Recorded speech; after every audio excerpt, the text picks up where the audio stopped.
नमस्कार दोस्तों, stock market studies में फिर से एक बार आपको बहुत-बहुत स्वागत है। तो आज यहाँ पे मैं डिस्कशन करूँगा एक ऐसे कंपनीज़ के बारे में जो देखा जाए तो स्टील अ, इंडस्ट्री से ऊपर बिलॉन्ग करते हैं, मतलब स्टील सेक्टर के साथ जुड़े हुए कंपनीज़ हैं। तो steel manufacturing and distribution and trading के ऊपर काम करते हैं ये कंपनी।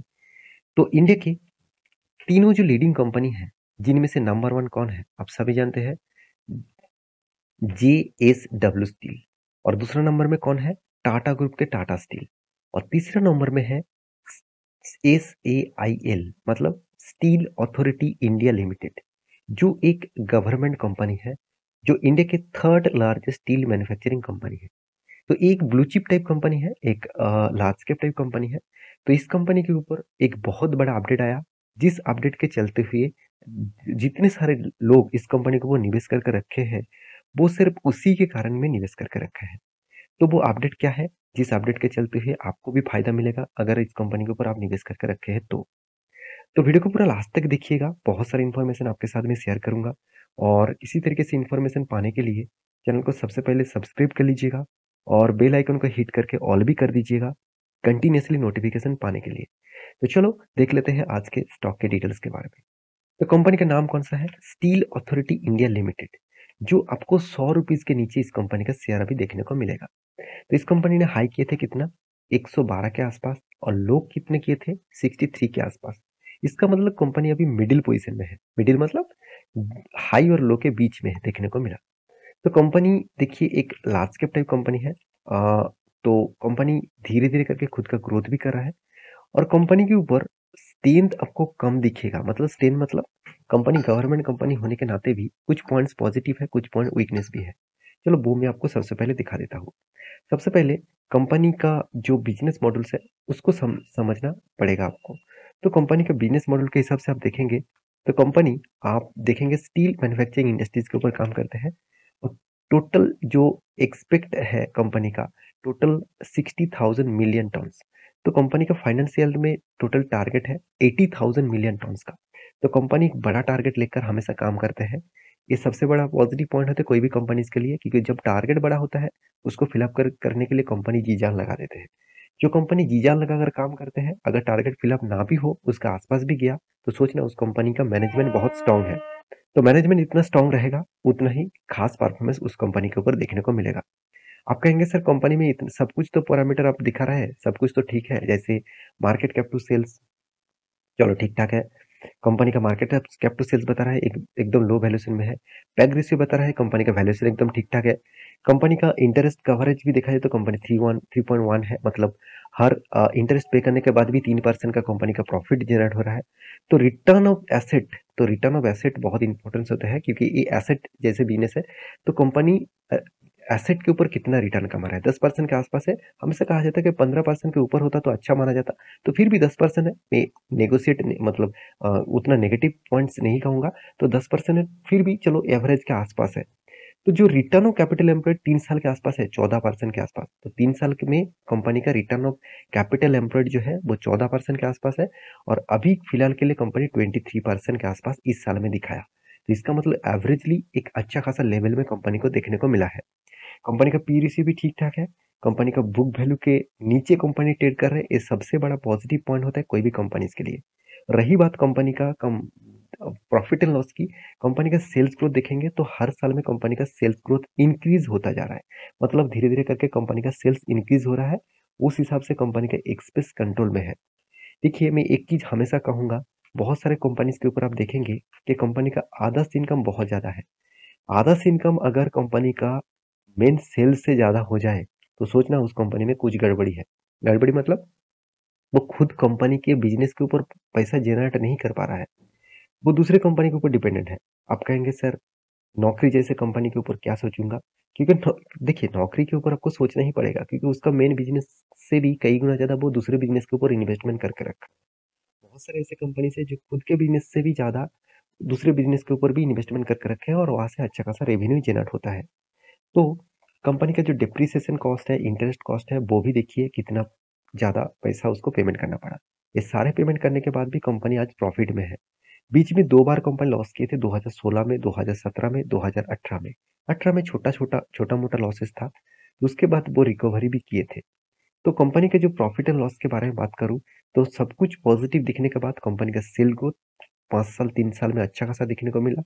प्रॉफिट ग्रोथ भी 5 साल 3 साल में अच्छा खासा देखने को मिला। तो यही मतलब हमेशा डिमांड होते हैं कि अगर कंपनी में ये सारे स्ट्रेंथ पॉजिटिव दिखे, तो उस कंपनी के ऊपर आपको भरोसा दिखाना चाहिए। अभी देखिए कंपनी के जो रिटर्न का रेशियोज़ है, आप देखेंगे तो 10 साल और 5 साल में कुछ खास परफॉर्मेंस नहीं मिला। जो परफॉर्मेंस यहाँ पे हुआ है मतलब 5 और 3% का जो रिटर्न मिला, उस रिटर्न से हिसाब से आप तो कहेंगे सर इससे अच्छा होता तो मैं कोई भी बैंक में सेविंग अकाउंट कर लेते तो इससे भी अच्छा रिटर्न मिल जाता। तो फिर भी इस बात में मैं सहमत नहीं हूँ क्योंकि सेविंग अकाउंट अलग होते हैं और डीमैट अकाउंट अलग होते हैं।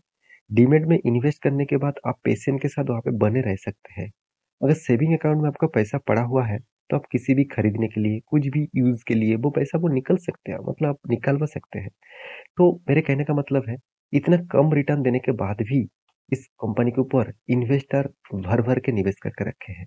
जैसे एफआईएस के पास भी होल्डिंग है, डीएस के पास भी होल्डिंग है अच्छा खासा, पब्लिक के पास भी है, प्रोमोटर के पास है। तो क्यों सारे लोग इन्वेस्टमेंट करके रखा? अगर कंपनी में खराबी है, तो इस कंपनी के ऊपर तो एफआईएस और डीएस को तो रहना ही नहीं चाहिए था। तो किस बेसिस में निवेश करके रखा? जो मेन पॉइंट्स है, वो है इस कंपनी का डिविडेंड। तो कंपनी का डिविडेंड यील्ड देखिए 9.5% के आसपास, 10% के आसपास आप बोल सकते हैं। इसका मतलब 1 लाख रुपया इस कंपनी के ऊपर आपका निवेश है, तो सालाना आपको 10% के हिसाब से 10,000 रुपया आपको हर साल में रिटर्न दे रहा है। देखिए, हर साल में ऐसे नहीं होता, तो कुछ साल में ज़्यादा होता है, कुछ साल में कम है।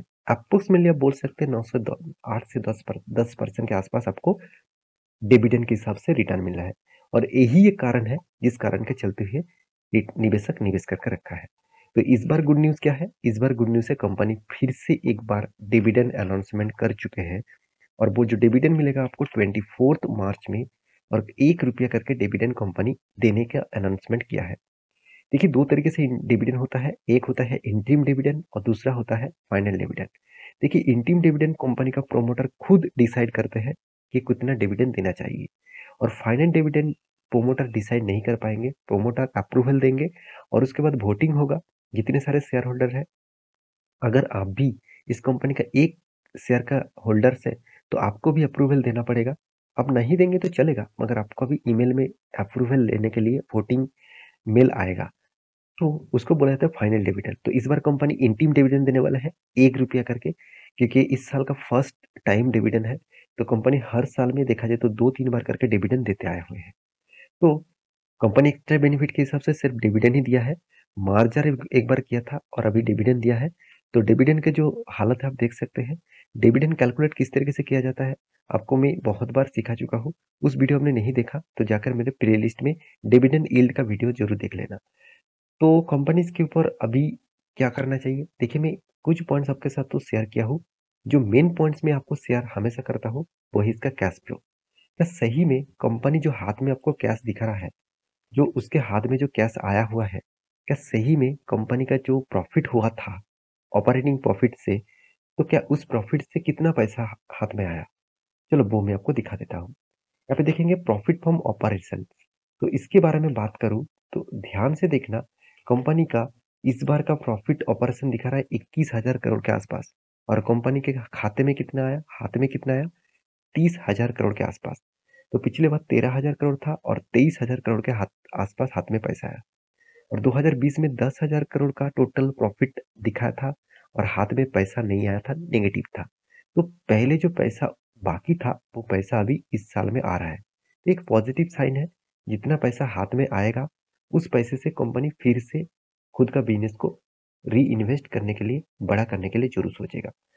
तो मेरे इस वीडियो का मकसद यही था, आपको ये सारे इन्फॉर्मेशन दिखाने के लिए। तो मेरे इस वीडियो आपको कैसे लगा ज़रूर कमेंट करना और इसका चार्ट पैटर्न बता रहा है कंपनी अभी भी डाउन साइड ट्रेंड में है। तो यहाँ पे वॉल्यूम क्रिएट कर रहा है। अगर फिर से यही लोअर लेवल को ब्रेकआउट करते हैं, ये लेवल को अगर ब्रेकआउट करते हैं, तो सोचना फिर से गिरावट का माहौल दिखेगा और कंपनी नेक्स्ट लेवल रहेगा अराउंड अराउंड ₹32 के आसपास। तो टोटली ग्लोबली मार्केट के ऊपर इम्पैक्ट होते हैं स्टील सेक्टर। तो इस तरीके से कंपनी के ऊपर निवेश करने से पहले ज़रूर रिसर्च करना, उसके बाद निवेश करना। तो मैं ये वीडियो टोटली एजुकेशन पर्पस में था। कोई भी बाय एंड सेल का रिकमेंडेशन नहीं था। एक बार रिसर्च करना, उसके बाद डिसीजन लेना। मिलते हैं नेक्स्ट वीडियो में, तब तक के लिए अच्छे से रहिए, अपने ख्याल रखिए। Bye bye.